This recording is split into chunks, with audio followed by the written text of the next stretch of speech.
বীর পুরুষ রবীন্দ্রনাথ ঠাকুর।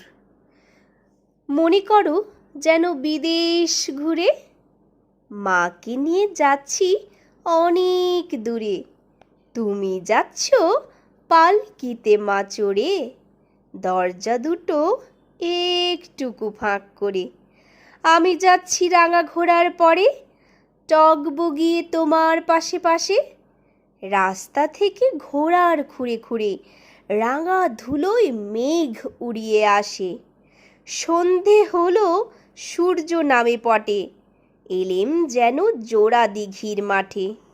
ধুধু করে যেদিক পানে চাই, কোনোখানে জনমানব নাই।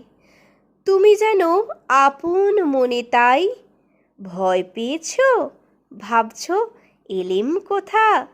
আমি বলছি ভয় করো না মাগো,